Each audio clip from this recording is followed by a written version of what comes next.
Hi, welcome to this third look at the Christmas 2021 weather prospects. As I film this, there are only 12 sleeps until the big day itself.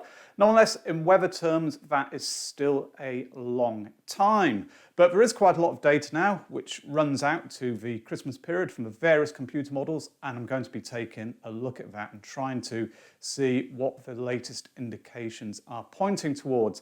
But before I get going, I just thought I would point out that as well as my lucky hat, I've now got a dedicated jumper, and the picture that you can see there was taken in my garden in December 2009. I think it was on the 22nd, so just a few days before Christmas. By the 25th, the snow was starting to melt, but was still a fair amount on the ground. So, can we expect scenes like that one this year? Well, first of all, I'm going to show you the last 4 GFS operational runs for Christmas Day. This is the 6Z run, which was generated on Sunday the 12th, and the chart here is showing upper air temperatures and surface level pressure patterns at 06 GMT, Saturday the 25th.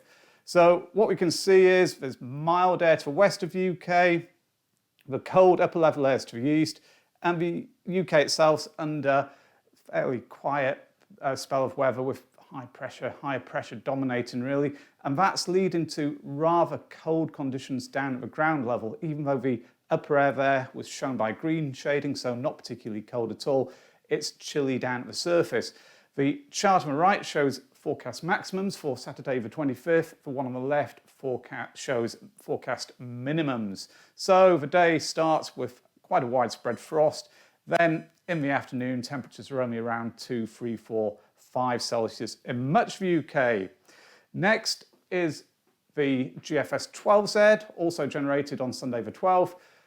Here, the colder air to the east is making inroads towards the UK.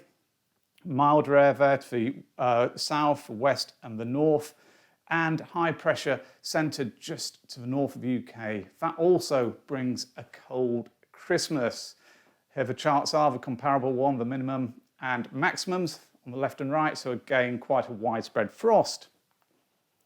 Next, the GFS 18Z, generated on Sunday the 12th. Similar once again, high pressure, cold upper level air still to the north and the east, but if we see the temperatures across the UK, they are on the low side. Finally, today's Monday the 13th of December, GFS 00Z run. So this is the latest one, the latest operational run. It shows very cold air trying to move down from the north, a southeasterly flow there across the southwest as areas of low pressure pushing in. All in all, it's looking mostly dry across the UK. The really cold upper level air isn't visiting us, but once more, if we take a look at the 2 metre temperatures, the ones that are forecast down at the ground level, here they are on the left, quite a widespread frost once again. In the afternoon, it's chilly, especially in southern and central regions. So the latest 4 GFS runs are all showing rather chilly conditions. Most of them don't show snow falling, I should add. They go for a frosty start, dry through the rest of the day, but the latest one, the 00Z run, does show a little bit of snow just across Scotland. This chart's for 21 GMT on Saturday the 25th. The white shading there just indicating some light snow falling. As I say, the other 3 keep it dry. There are other operational runs, of course, but the ECM goes out to 10 days. So this chart here is for Thursday the 23rd, and it's quite a dramatic one, I think. Very, very cold air to the north and the east of the UK. Upper level air just starting to make its way perhaps into eastern Scotland and eastern England. That could well be setting up a cold or even very cold Christmas Day. If that air from the east just keeps filtering in with high pressure there centred at the moment just around here, so just to the north of the UK. And finally, the Canadian model. Again, this is for the 23rd of December because it runs out to 10 days ahead. It's going for a sort of full fat easterly flow. Very, very cold indeed if this is what happens. We've got a risk of snow becoming widespread. It would probably be showery, but many places could record a white Christmas if that one turns out to be on the ball. So those are the deterministic model runs. I think to summarise, they're all leading towards below average temperatures on Christmas Day. There's that chance of very cold upper level air moving in from the east or perhaps down from the north. But on balance, I would suggest high pressure would be the more likely scenario according to those. So high pressure remaining close to the UK. The upper level air temperature is not particularly low, maybe close to a 30-year norm, even perhaps a little bit above it, we would see. But down at the ground level, potentially cold due to the calm conditions, the risk of frost if cloud breaks, also the chance of fog at night. A seasonal Christmas, but does the ensemble data also point in that direction? I'll start by looking at the 850 HPA temperature data tables from the GEFS. This one's for London. I've shaded out the run up to Christmas because in this forecast I'm just really focusing on the Christmas period itself. But the key thing to note is there's a lot of blues and purples in those columns on Saturday the 25th. We've got 45% purple, 39% blue. Also in the purple columns, you can see 6% in brackets. The 6% is indicating runs that are forecasting 850 HPA temperatures to be below -9 Celsius. Very cold indeed. -10 Celsius is often used as a benchmark figure in the UK for very cold upper level air. But the key takeout here is that most of those runs have upper air temperatures close to or below the 30-year norm, which at this time of year is just maybe -1, just a little bit below 0. Good support here for rather cold or cold conditions.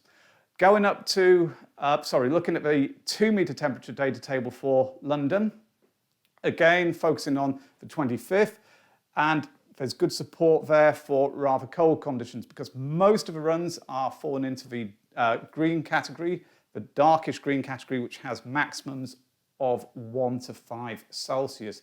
There's a little bit of blue there. Those are very cold ones, 0 Celsius to -8 Celsius. Also a little bit of the light green, 6%. That's a milder outcome. Those are runs, 2 of them if it's 6%, which are going from maximum values of between 6 and 10 Celsius. So good support here for a cold Christmas day in London and southern England.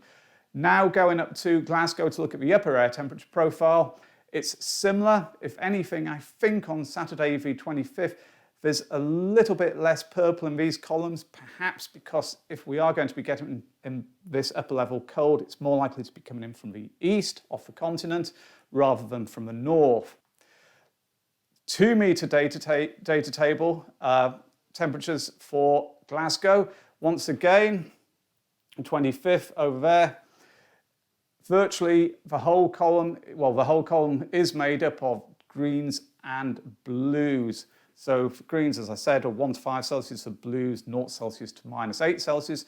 So even though the upper air temperature profile may be not quite as cold as in the London area, other factors are offsetting that and leading to all of the runs going for rather cold conditions.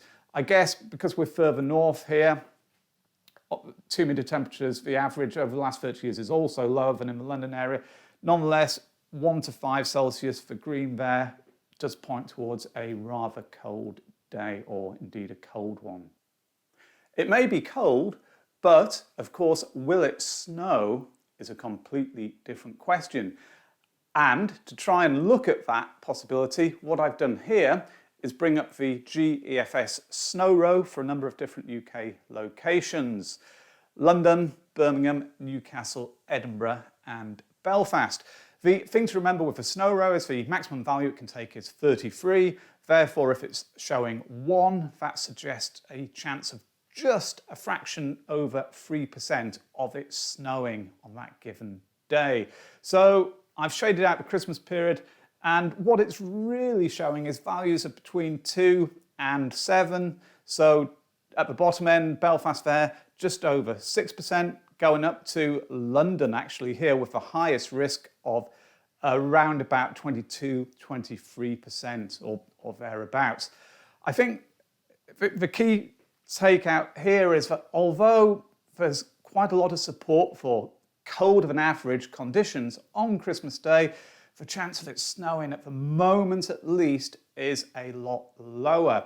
And the reason for that is probably shown quite well here. This is the postage stamp chart from the GEFS. Each of the little plots on it shows the forecast pressure patterns from one of the runs in the GEFS on Christmas Day.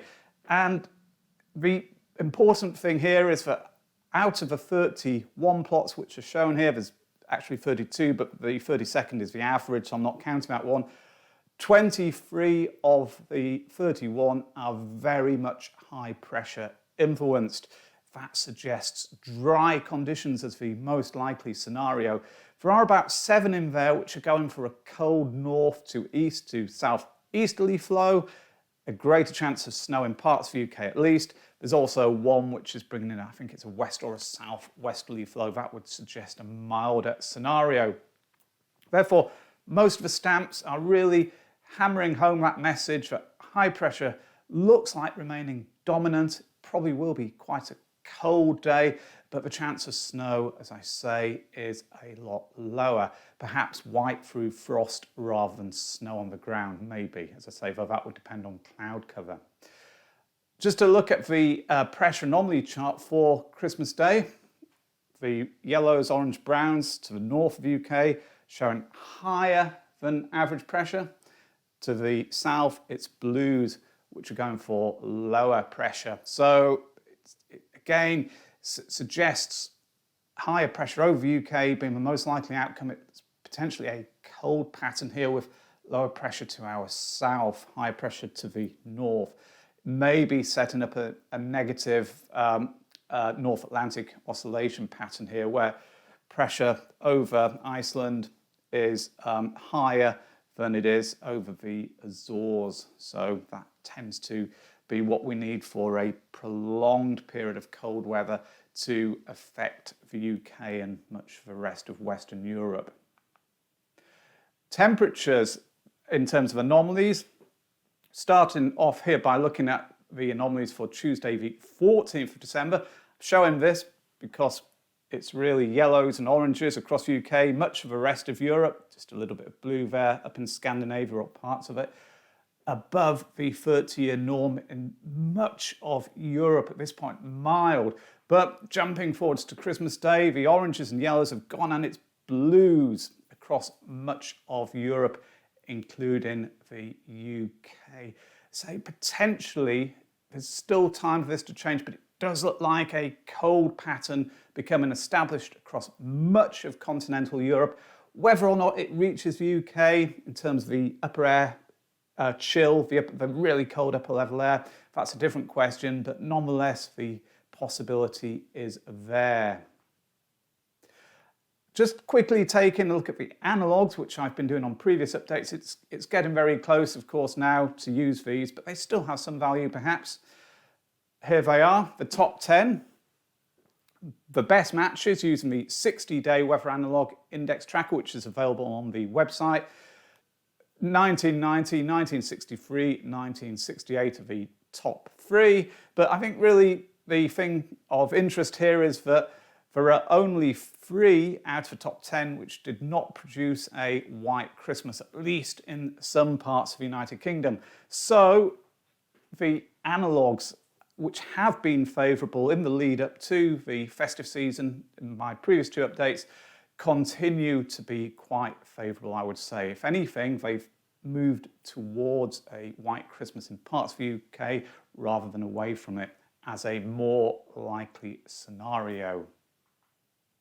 So, to summarise, it's still too early to be confident, of course, but at this stage there's a signal for higher than average pressure across the UK, and that is becoming stronger and stronger with recent computer model updates.